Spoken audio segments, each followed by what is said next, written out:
Hey everybody, Brandon back with Painted Plastic. Real quick video, hopefully. There were two parts that I also held back. These are the feet, specifically the soles of the feet.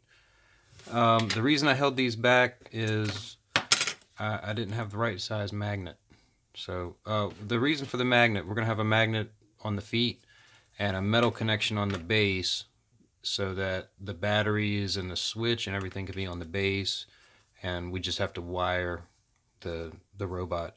In the past, I've just put the switch on the robot. I've tried to find a place to hide the batteries, and it's doable, but it's a whole lot easier just to wire the robot, right, with a little magnet in the foot, and then have everything, have the batteries and the switch and all be contained in the base. I find it's just a little bit easier. So that's what we're working on today. Like I said, I didn't have the right size magnet. As you can see, I drilled out that thruster and the magnet fits perfectly. This is a 6mm thruster. So I bought a 6mm magnet. Actually, I have one right here. It's 6mm. I don't know if you can even see that. 6mm by 3mm, and that gives you just about the thickness to, stand out. So, how do we do that? Well, this yellow on the back is it's actually milliput. This is a two-part like epoxy putty. But when it cures, it's rock hard, and it'll keep from that wire ever pulling out, hopefully. So, and then we also had to modify the foot, right, because that wire needs to come through, and we'll show you how to do that too. Got the other one right here. So how do we do it? Well, we know we want this magnet to sit right in that thruster, and I don't know if you can see on camera, but it just about fits perfectly in that thruster. You see that? So we just need to drill it out because it's a little bit proud. It would make the robot stand funny if we left it just like that. So to drill it out, we're going to step up a series of bits. The first one we're going to use is a 5/64. This is in my pin vise. If you don't have a pin vise, they're wonderful for making little holes. I think I got this one. I think this one came from Amazon, but you can get them all over the place.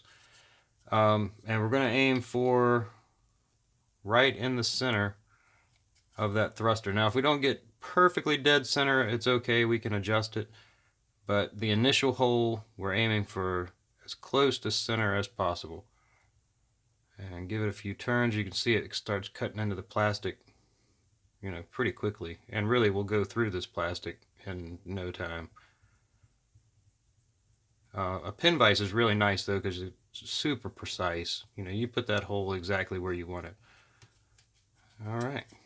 And just clean it off a bit. And that's not too bad. Pretty close to center.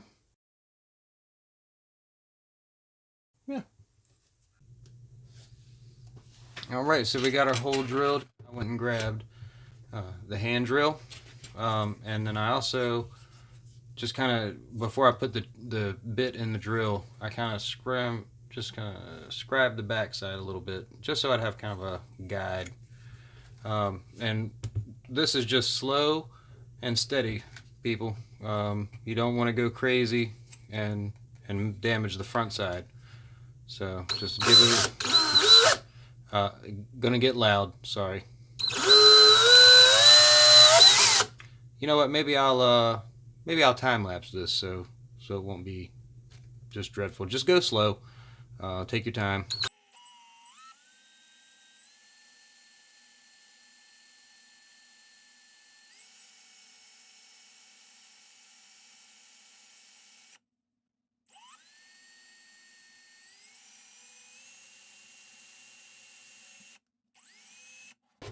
All right, and just like that,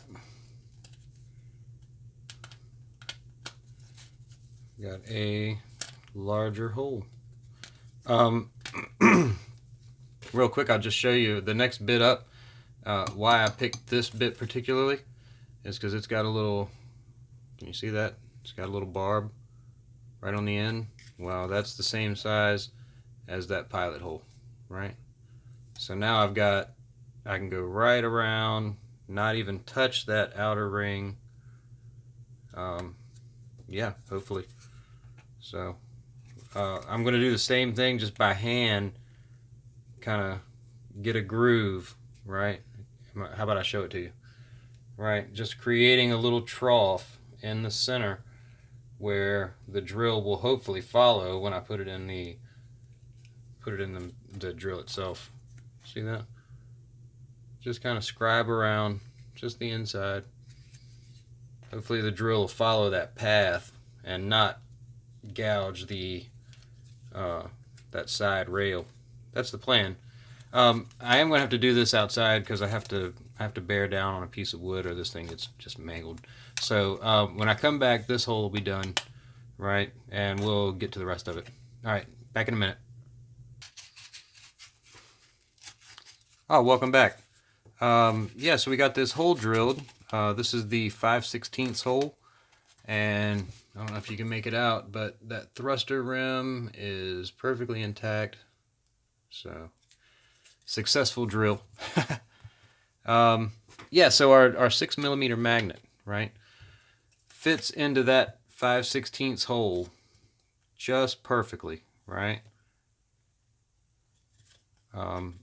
And what I like to do is put it on the table, and then I'll grab just my nippers and use the rubber handle to push it down to where it's level with the table.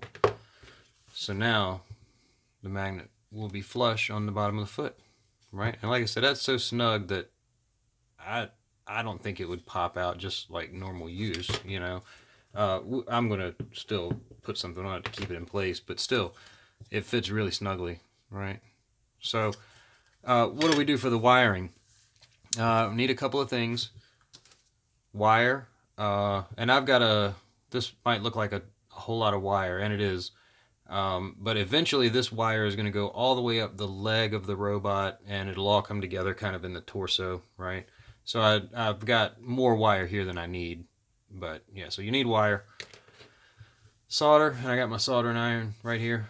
You'll need that, and something else that you don't have to have, but I typically do it, is some copper tape. Why do I have copper tape? Well, you can absolutely solder right to the magnet. All right, the solder will go, it'll be fine. The soldering iron typically will not demagnetize your magnet, but it can affect its polarity. Now, what does that mean? Well, that means that instead of it attracting right in the center, you know, let me get something here. Instead of attracting right in the center, right, it could potentially attract to either side. So if you try to put something in the center, it'll automatically jump out to the side, right? That's the polarity of the magnet. Again, the soldering iron will not demagnetize it, so you can, you know, go right to the magnet and it'll be perfectly fine. I like to do it where I solder to the copper tape and then I put the copper tape on the magnet, right? So that way the heat is being, the heat is going to the copper, not to the magnet. Hopefully I'm explaining that properly. You'll see as we go. You'll see as we go. So, got our wire. The first thing we need to do is tin the wire, and I think when I did the, what was it, the beam saber video, I don't think I showed how to do this. So we'll get to see how to tin wire. It's really, really easy. Get your soldering irons nice and hot. Get your solder. Just heat up the wire ever so slightly. Touch the solder. And it will just kind of go all over the wire, just like that. If you get a little blob, no big deal. You're going to solder it to that anyway. I'm going to go ahead and do both sides just because it keeps the wire from unfraying, you know, during all the processes. So I tin both sides. Just, you know, as a rule, really, I do it. Actually, I didn't get it all the way around. Let me hit it one more time. Hang on just a second. Oh, am I even on camera? Did I do any of that on camera, y'all? I hope so. If not, we'll do some more. There we go. Yeah, like I said, that just keeps the wire from coming apart, you know, from being handled constantly, really. All right. Tinned wire. Yes? Yes. All right, now what do? Now we're simply going to stick the wire to the tape. I like to put a little blob right on the tape, just something for it to kind of grab onto, right? Something for the wire to grab onto. And same thing, you're just going to heat it up a little bit, and when you see the solder start to kind of liquefy, you're good to go. Actually, you know what? Before I do that, I am going to cut this wire down a little bit. That's a little bit long, right? I don't know if you can you see that? It's a little bit long. I'm just going to trim it down a bit. We don't need all that wire, right? Just trim it down. So, again, right into the solder. Get it good and hot. As soon as it liquefies, touch the wire to it, and you will have a bond.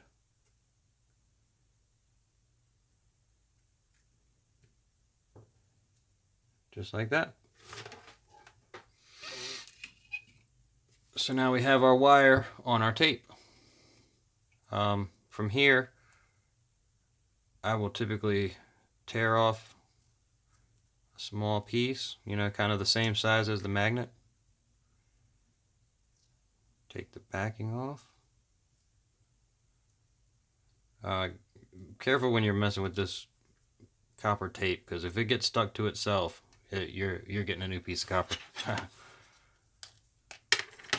All right, take our magnet, and I like to take the magnet out, put the tape on. That way you can center where the wire is on the magnet and give it a good firm press. This is some really, really sticky tape, y'all, and it will stay stuck for a good long time. Just be sure that you're, you know, really getting it on there initially. You can just tear off the excess. We're not going to need any of that.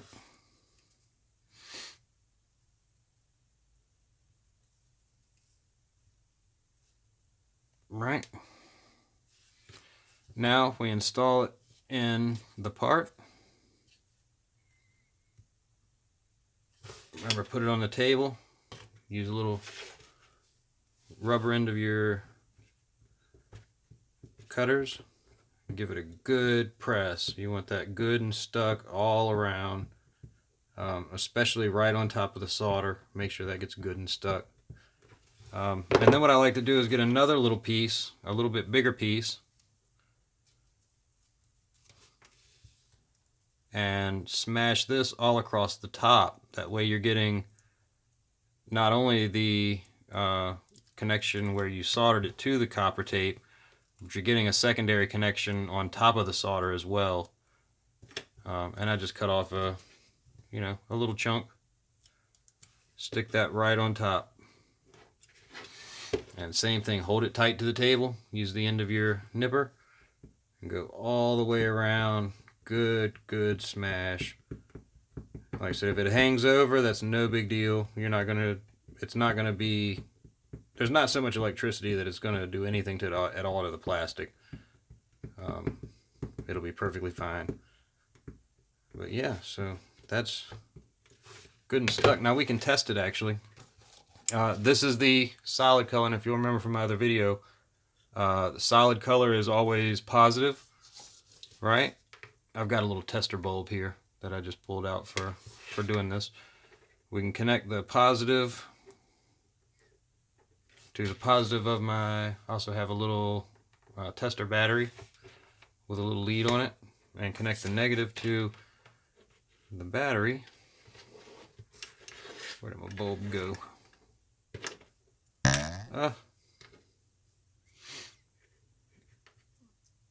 On LEDs, I don't know if I went over this in the other video, but there's a short leg and a long leg. The long leg is positive, so when you're testing your connections. And if we touch it, see we got light, right? So that's a good connection. Now what do? Well, this is almost done. The only other thing I do is I've got a little milliput mixed up. This is a 2-part. I don't know if I told you. This is a 2-part. You just cut off equal amounts, mix them together until they're uniform in color. Kind of gives you this yellowy color.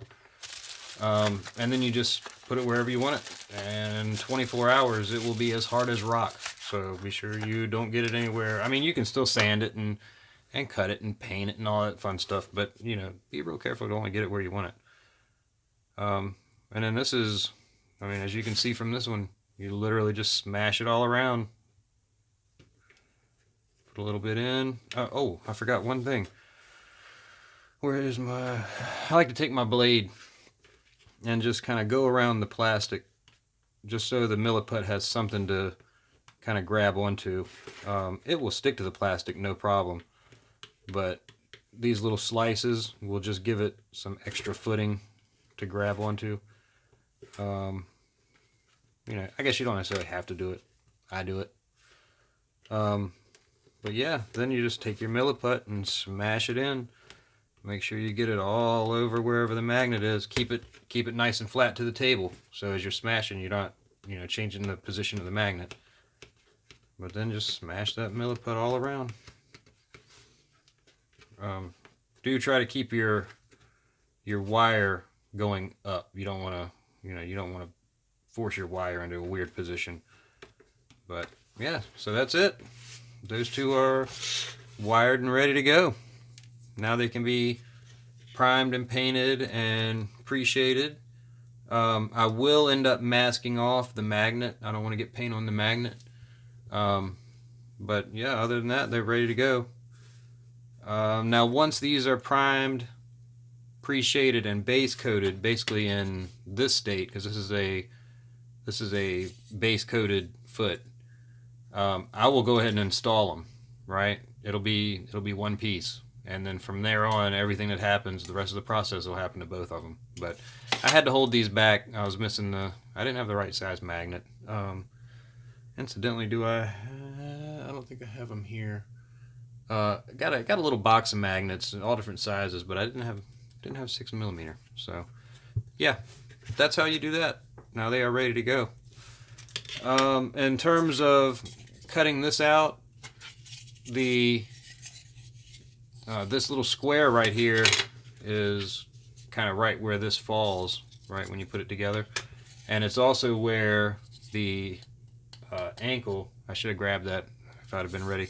The ankle will fit down in there, right? So the wire will come just straight up through here. And all I did was take I think I used the same bit, the 5/16 bit, put a hole, and then I just use my nippers to, you know, kind of gnarl it out a little bit. It doesn't have to be pretty. You're never going to see it. You're never going to throw it on the floor. You're never going to see this, you know. You're never going to see in here. So, doesn't have to be pretty. Just gnarl it out. Maybe before we start the next part, I'll show you guys putting them together. Show you how that works. But there's nothing to it. Like I said, just drill it out and then use your nippers to... I mean, you can see how ugly it is. Right, just use your nippers to gnarl it out. Alright, so just a quick one. Wanted to touch on that before we went any further. Like I said, everything is base coated. Everything's ready for some detail work. So that's actually going to be episode 4, is the detail work. But before I kind of get into all that, I wanted to get these ready to go. Yeah, and I still got him to paint. Anyway, yeah. So I'm gonna get on with priming and painting and base coating these. And when we come back with episode 4, we will continue with some detail work. All right. Till the next episode. Thanks for hanging out.